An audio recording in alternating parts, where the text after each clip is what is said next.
Good morning first class. आज Monday है, date है आज आपकी 8 फरवरी 2021। आपका आज का काम ये रहेगा, आज हम पढ़ेंगे जीके। जीके में टॉपिक है हमारा इंसेक्ट। इंसेक्ट का मतलब क्या होता है ये मैं आप लोगों को सबसे पहले बता देता हूँ। इंसेक्ट का मतलब होता है बेटा कीड़े मकोड़े। जो कीड़े मकोड़े आपके आसपास में हैं, आपने देखे भी होंगे कई, उनको आप क्या कहते हैं इंग्लिश में? इंसेक्ट। INSECTS, insect. स्पेलिंग सही लिखिएगा।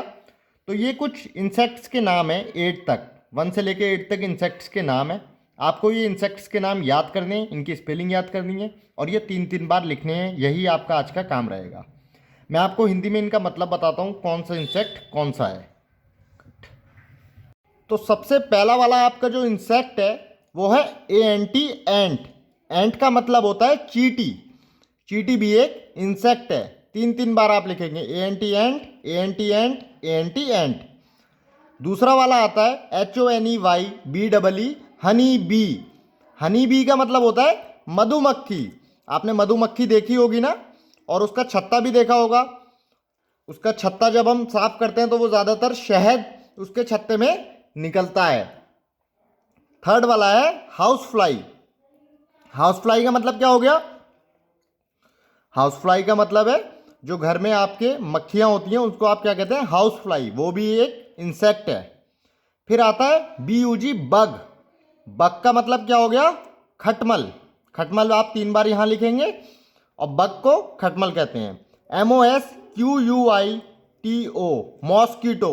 मॉस्किटो मतलब मच्छर। मच्छर को हम इंग्लिश में मॉस्किटो कहते हैं। ये भी एक इंसेक्ट है। फिर आता है SPIDER, स्पाइडर। स्पाइडर का मतलब क्या हो गया? मकड़ी। मकड़ी आप स्पाइडर आप 3 बार यहां लिखेंगे। ये सारे इंसेक्ट नेम आपको बेटा याद भी होने चाहिए, ठीक है। फिर आता है बटरफ्लाई। बटरफ्लाई सबको पता है, तितली को कहते हैं। ये भी एक इंसेक्ट है, तो यहां 3 बार बटरफ्लाई लिखेंगे। फिर आता है कॉकरोच। कॉकरोच बाथरूम में पाया जाता है या बहुत सारी जगहों पे, घर में भी आपने देखा होगा कॉकरोच। कॉकरोच को भी कॉकरोच ही कहते हैं। ये भी एक इंसेक्ट है और आप 3 बार यहाँ कॉकरोच लिखेंगे। स्पेलिंग गलत ना हो, अच्छे से याद करिएगा। इंसेक्ट का मतलब मैंने आपको बता दिया। मिलता हूँ आपसे नए वीडियो में नए टॉपिक के साथ। Thank you.